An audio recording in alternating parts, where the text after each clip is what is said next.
Ya, selamat datang di modul perkuliahan sistem programming.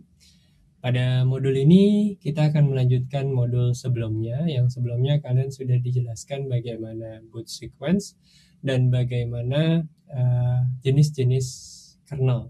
Ya, jadi paling tidak kalian sudah mengerti bagaimana cara proses sebuah kernel bisa dieksekusi di dalam suatu sistem operasi.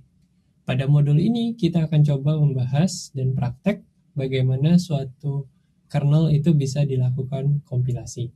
Beberapa alasan kita melakukan kompilasi kernel antara lain agar sistem operasi kita bisa benar-benar match atau sama dengan hardware yang kita miliki. Seperti kita tahu bahwa ketika kita menggunakan installer operating system, ya sebenarnya kernel tersebut dibuat dengan menggunakan komputer atau hardware orang lain yang di tempat orang lain tersebut, dan berbeda hardware dengan di tempat kita sendiri. Untuk beberapa device dapat meningkatkan performanya, terutama device-device embedded system. Oke, sekarang saya minta kalian untuk mempersiapkan VirtualBox kalian, ya, dan beberapa konsol di dalamnya. Lalu beberapa petunjuk-petunjuk yang perlu kalian install itu ada di slide. Oke, jadi yang pertama adalah kompilasi kernel. Jadi kalau kita lihat di dalam slide, kita ikut panduan dari slide. Slide sudah saya coba dan sudah berhasil untuk melakukan kompilasi kernel. Oke, jadi ini adalah yang saya persiapkan. Saya ada konsol, saya ada VirtualBox-nya, dan di sini ada untuk setting VirtualBox-nya. Pertama-tama mungkin kita persiapkan ya VirtualBox-nya. Kita untuk sementara pada saat kompilasi kernel, kalian bisa tingkatkan RAM kalian. Misalnya kalian punya 8 GB ya 8 GB kalian pakai. Di sini kebetulan saya ada 32 ya, saya pakainya 16. Untuk prosesor, ketika kalian punya sebanyak prosesor yang kalian miliki, ya, kita bisa tingkatkan ini di dalam option dari VirtualBox tersebut. Lalu kita coba jalankan.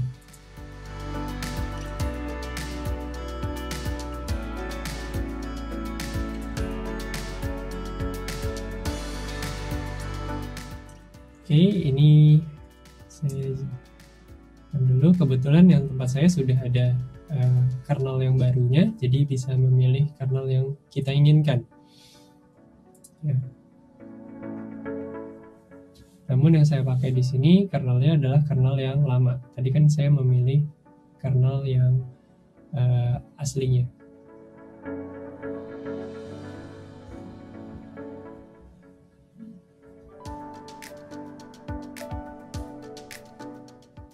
Oke, VirtualBox-nya sudah berjalan. Lalu kita coba login di sini, ya, ke localhost dan portnya 6022.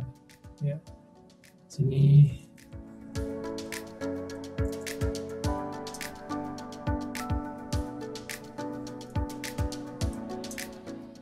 Oke, sekarang kita coba lihat ke slide lagi. Ya, kita coba lihat ke slide.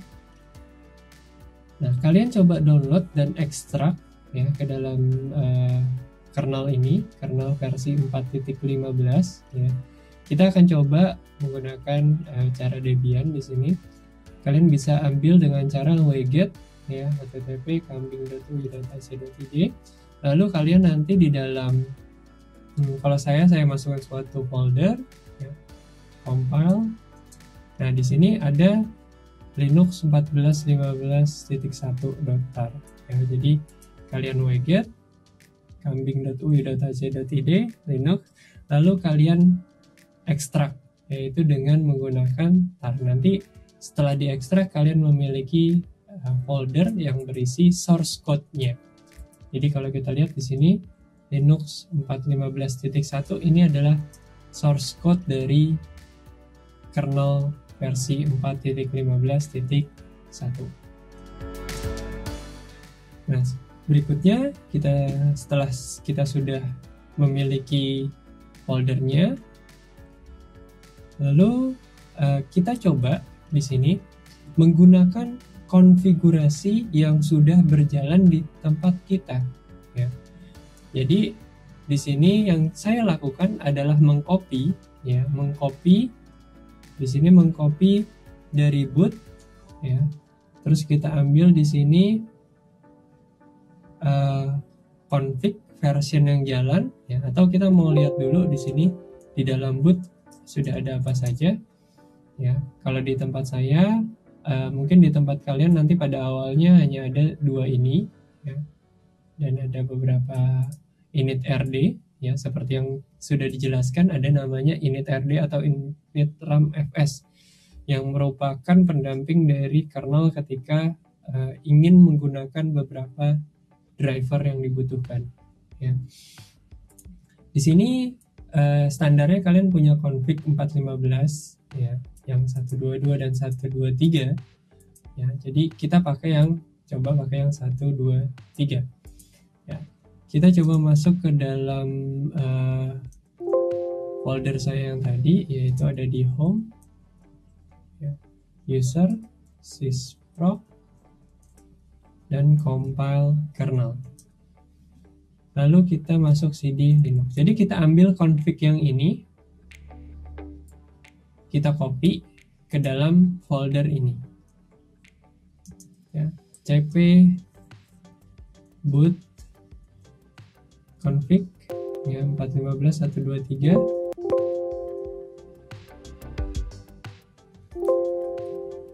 .0, ya, .123. Nah, kita copy di dalam file namanya .config. Oke. Nah, sebelumnya saya coba bersihkan, nanti kita bisa bersihkan kalau kalian misalnya ragu di dalamnya masih ada binary-binary yang tertinggal dengan cara make clean misalnya, ya. Make clean atau make kpkg clean. Oke, setelah itu, ya, kita coba untuk lihat, ya, di sini, atau kita melakukan instalasi dependensi terlebih dahulu nanti. Ya, jadi ada make menu config. Di sini isinya adalah untuk melakukan pemilihan mana driver yang mau saya install di dalam make menu config ini. Kalau Y itu artinya memasukkan driver tersebut di dalam kernel, atau M itu sebagai modul, ya, atau N, ya, atau tidak di dalam modul ataupun kernel. Seperti yang dibahas sebelumnya, ada yang microkernel dan monolithic kernel. Jadi kalau kita masukkan ke dalam kernel, otomatis kita nggak bisa bongkar pasang karena sudah di dalam kernelnya. Kalau kita install sebagai modul, kita bisa ins mode, ya, bisa delete mode, ya, bisa kita rm mode atau kita ins mode, bisa kita insert modulnya, bisa kita remove modulnya, ya. Karena sebenarnya driver itu adalah suatu program, dan program itu mengkonsum memori yang ada di dalam komputer. Jadi kalau nggak dipakai, lebih baik bisa kita remove, ya. Itu kalau kita menggunakan multi-purpose komputer. Tapi kalau kita mau mengcompile kernel untuk yang single purpose komputer, otomatis ya kita taruh aja di dalam kernelnya, kita instalasi built-in di dalam kernelnya, ya, dengan pilihan Y di sana. Kita nggak butuh lepas pasang, kita butuh masang terus. Tapi kalau kita multi-purpose komputer dan modul tersebut kira-kira bisa kita lepas atau kita pasang, ya kita pilih sebagai modul, ya. Jadi itu yang bisa dilakukan di dalam menu config. Ya, ada juga yang old config, tapi ini kalian harus akan diberi pilihan device driver ini yes atau no atau modul, device driver ini yes atau no atau modul, gitu, ya. Terus setelah itu kalian bisa lakukan make di sana, ya, untuk menjalankan ini dibilang sebagai generic way, ya, generic way atau metode umum. Jadi saya coba beri gambaran dulu, ya, terhadap metode umumnya seperti apa. Nah, jadi kalau kita lihat metode umumnya, ya, diawali dengan yang pertama adalah di sini, ya. Pertama adalah copy dulu boot versionnya, ya, atau config-nya yang sudah berjalan. Kenapa? Karena kita nggak tahu yang sudah berjalan itu seperti apa. best practice yang dilakukan adalah mengcopy config yang di tempat yang sudah berjalan, masukkan ke dalam source code kernel kita. Lalu kita buka menu config-nya. Setelah itu di sini kita pilih kita mau masukin dia ke dalam kernel, kita mau masukin sebagai modul, atau kita tidak mau menginstal sama sekali untuk driver tersebut. Caranya bisa menggunakan menu config yang berupa user interface dengan menu-menu yang kita yes atau no, atau dengan out config. Di sini kita diberi prompt ya, yes, no, atau modul dalam ribuan prompt mungkin. Lalu kita compile dengan make di sini ya, biasanya 1 atau 2 jam tergantung dari kemampuan prosesor kalian. Makanya tadi saya bilang ketika kalian punya prosesor yang cukup besar ya, cobalah prosesornya ditambahin tadi di bagian VirtualBox ya, dan RAM-nya juga kalau bisa ditambahkan. Oke, lalu kalian install modulnya. Jadi setelah make ini kalian menginstal kernelnya, lalu kalian install di sini modulnya ya. Lalu kalian create init RAM FS ya. Kalau dilihat di penjelasan teori sebelumnya, init RAM FS ini apa? Ini adalah pendamping atau penyerta dari si kernel. Ketika ada device driver yang belum bisa dimiliki oleh kernel pada saat booting, init RAM FS ini memiliki device driver tersebut. Ya, beberapa device driver yang krusial. Lalu loadernya harus kalian update ya, group update group. Ya. Oke, sekarang kita coba untuk praktek langsung menggunakan di sini ya. Jadi inilah beberapa package-package yang kalian perlu install terlebih dahulu. Dependensi-dependensi ini berguna untuk si sistem agar bisa memiliki library-library yang dibutuhkan untuk melakukan kompilasi kernel. Oke, kita coba praktekkan ya. Coba di sini kita copy di sini, terus kita jalankan ya. Agar lebih mudah, kalian bisa mengetikkan di sini ya, agar lebih mudah kalian bisa mengetikkan sudo su ya, agar sudo su.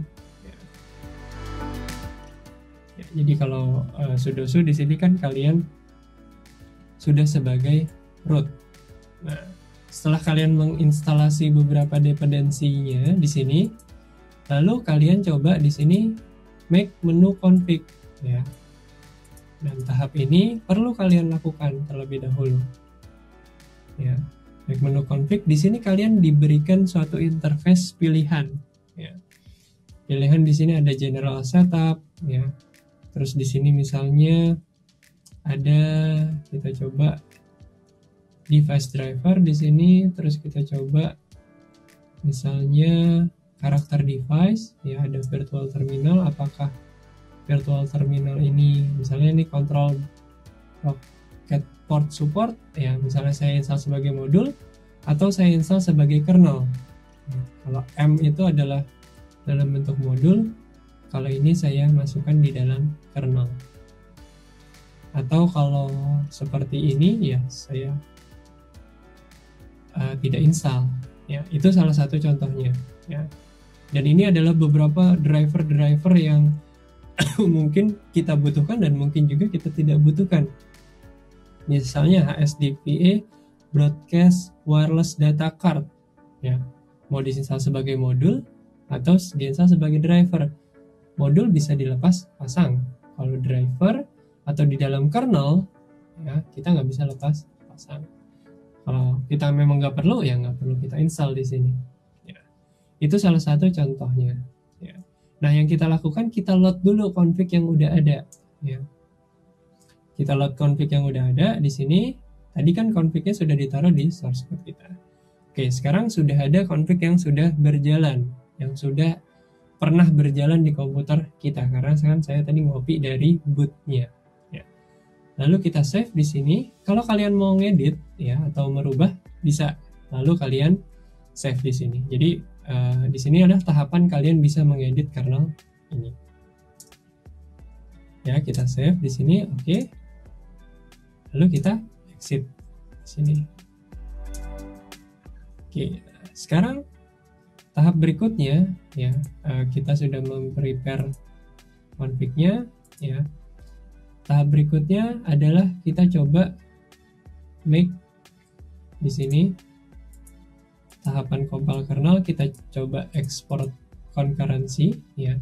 Sesuaikan dengan jumlah prosesor kalian. Kalau di saya ada 8 ya, saya memakai 7 concurrent. Nanti dia hitungnya 7 tambah 1 plus 8. Jadi kalau bisa ya sesuaikan, kalian punya 4 core ya udah tulisnya 3 gitu. Ini terus habis itu kita coba clean terlebih dahulu apa yang sudah pernah di make di dalamnya.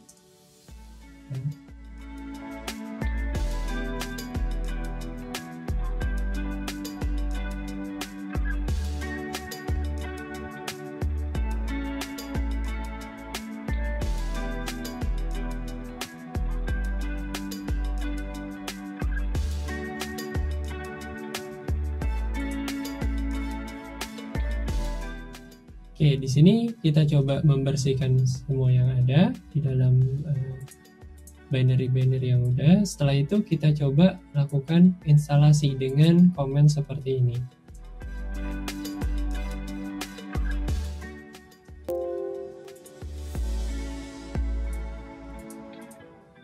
Nah, di sini kalian juga harus aware ya. Saya melakukan min J8 di sini ya.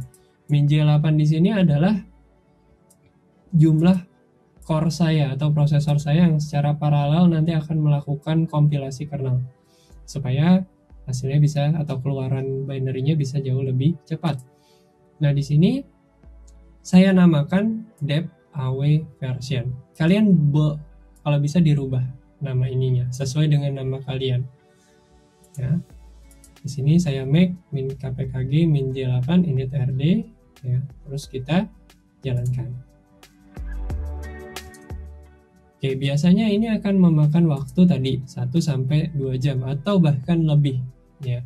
Apalagi kalian memakai virtualisasi atau virtual box ya. Jadi ada kemungkinan bisa jauh lebih lama. Oke, nah sekarang saya coba untuk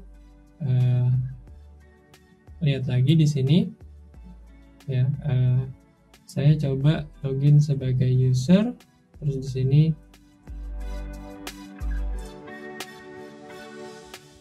oke, sekarang saya coba lihat di sini sysproc compile.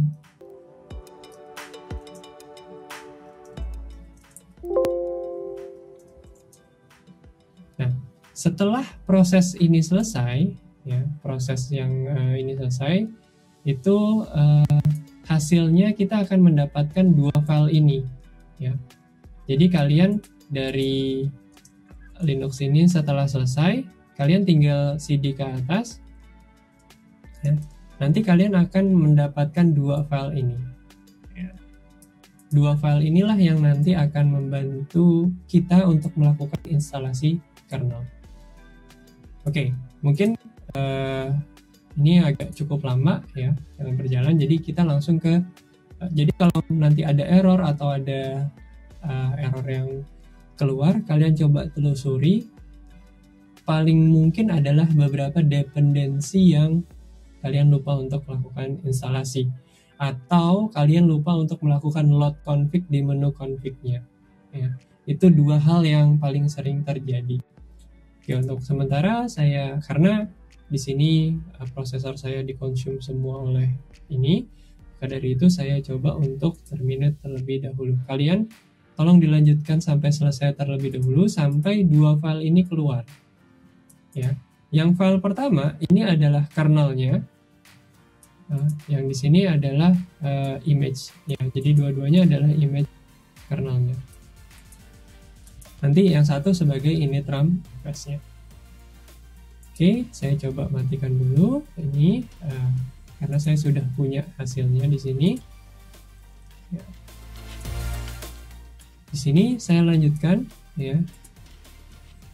dengan melakukan instalasi seperti ini.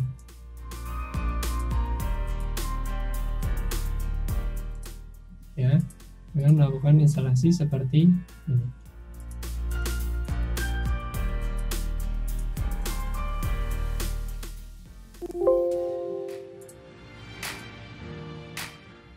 Ya, dpkg -i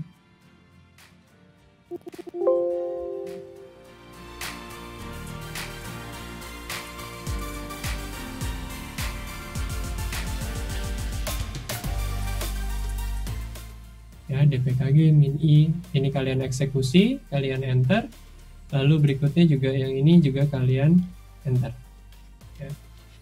Lalu kalian kembali ke CD Linux ya 451. Di sini kita jangan lupa untuk melakukan instalasi terhadap modulnya ya. Kalian lakukan dengan cara make modules install.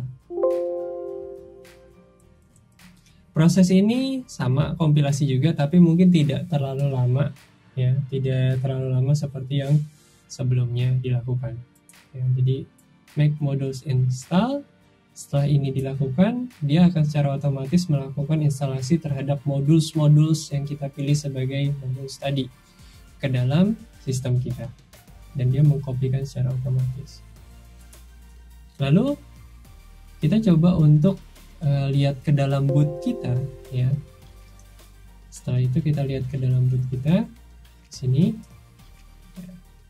sudah ada atau belum? Di sini ada initrd ya. Initrd dengan version saya ya. Di sini adalah initramfs yang tadi saya bilang ya, bahwa driver itu ditaruh di dalam sini. Driver untuk yang cukup krusial itu ditaruh di dalam initrd ini. Ya, kita harus update di sini, update initramfs -c dev aw version sesuai dengan nama yang sudah kalian namakan kernelnya di sini. Oke, setelah itu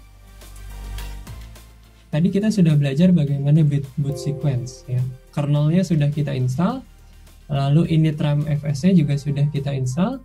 Modulnya juga kita sudah persiapkan, tadi sudah make modules, install modules. Lalu sekarang kita rubah agar grupnya itu bisa mendeteksi bahwa sudah ada konfigurasi yang baru di sini ya. Kita bisa dengan secara langsung mengetikkan update group. Grup ini adalah loader pertama kalinya ya. Jadi kalau kalian lihat di video sebelumnya, grup ini adalah loader pertama kalinya. Ya, jadi ketika kita melakukan update grup ini, ya, dia akan melihat ke dalam folder boot dan akan melist seluruh apa saja kernel yang ada di dalam sana. Lalu boot akan config menu boot akan terupdate di sana. Ya, jadi ketika kita melakukan ini, ya, kita harus sebagai root, ya,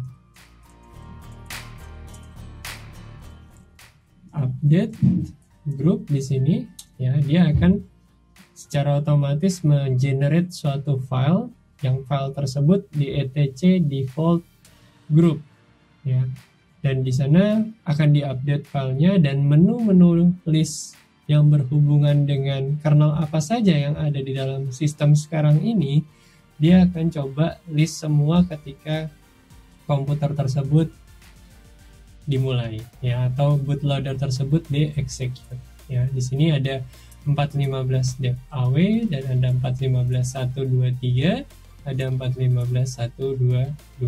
Di sini berdampingan antara Linux image-nya dan Linux initrd-nya ya, atau initramfs yang tadi merupakan pendamping dari Linux yang berguna sebagai device driver beberapa komponen-komponen krusial. Lalu hal yang perlu kita lakukan lagi di sini adalah melihat ke dalam etc default group ya. Kita lihat ke dalam etc default group. Ya. Di sini ada beberapa yang saya komen ya, agar proses tersebut pemilihan kernel ini bisa dilakukan secara manual ya, atau kalau kalian mau secara langsung ya otomatis grup defaultnya kalian bisa buat 0 atau pilihan yang ke 0 atau yang pertama kali. Timeoutnya hidden, artinya nggak ada timeout, tapi saya pengen ada timeout karena saya ingin mencoba untuk memilih grup saya pada saat dia nyala atau komputer tersebut nyala. Nah, jadi di sini saya buat timeout dan grup timeoutnya sekitar 10 detik. Konfigurasi yang sudah baru ya itu sudah ada di dalam etc group ya. Nah, kita lihat di sini ada ya, ada custom ya, 40 custom. Ini kalau kita mau merubah beberapa mengenai grup. PI etc group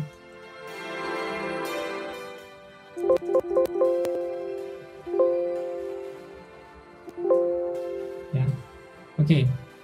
Setelah kita melakukan update grup ya, jangan lupa ketika kalian sudah mengupdate grup kalian atau merubah etc default group, kalian update grup lagi agar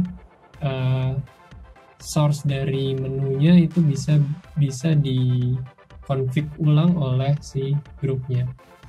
Nah, sekarang yang saya lakukan adalah melakukan restart komputer ini. Ya. Oke, kita coba restart.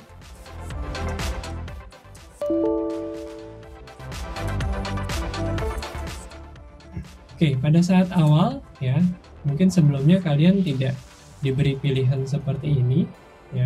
Sekarang sudah ada pilihan dan nanti akan muncul di sini adalah kernel kalian sendiri. Ini kernel yang saya buat tadi ya, namanya dev.aw version, dan ini kernel yang lamanya ya. Kalian bisa pilih kernel ini.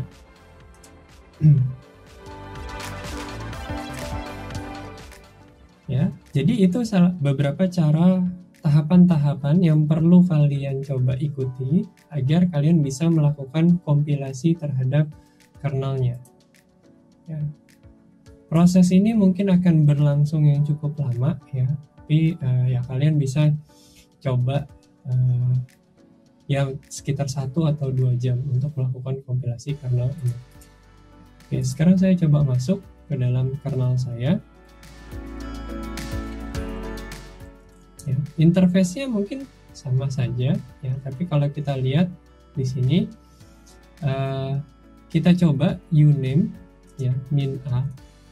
Sini sudah ada tulisan Linux compile by aw sysproc OPA dengan 4.15 dev.aw version. Ya, ini di sini ditulis Linux compile by aw uname min a. Dan kernel ini adalah kernel yang saya kompilasi karena tandanya di sini Linux compile by aw, terus di sini dev.aw version ya. Atau uname in r. Uname ya. Ini kernelnya, sedangkan yang ini adalah nama sistem kernelnya ya, yang dikompilasi oleh Nah, kita mau coba lihat lagi misalnya yang tadi sebelumnya.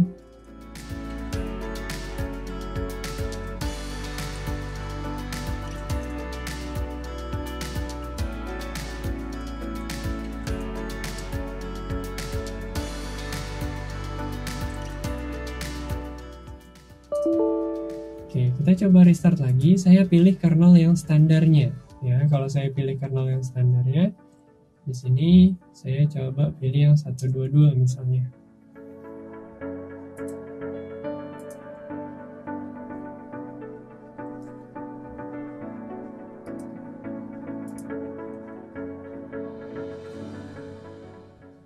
Oke, bootingnya sepertinya masih belum selesai. Oke, masih belum selesai.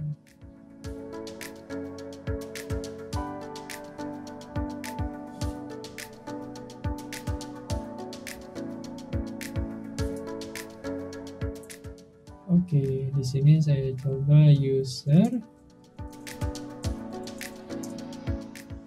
Lalu saya coba di sini uname min a.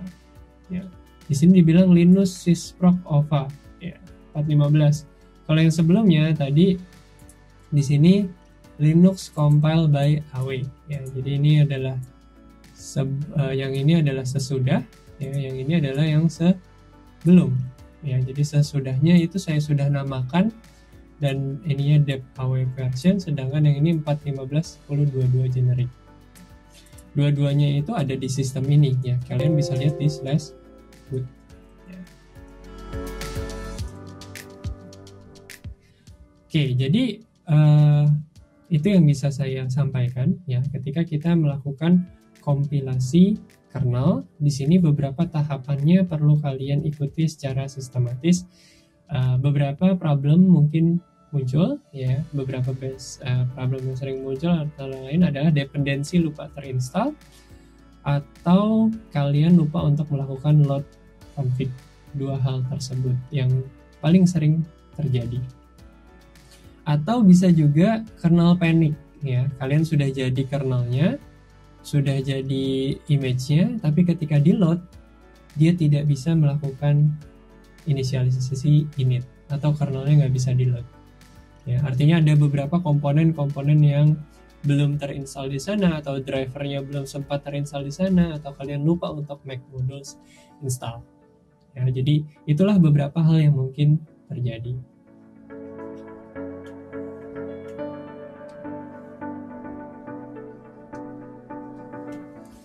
Oke, jadi untuk modul kali ini sampai di sini dulu ya. Mudah-mudahan tutorial ini bisa membantu kalian melakukan kompilasi kernel. Atas perhatiannya saya ucapkan terima kasih.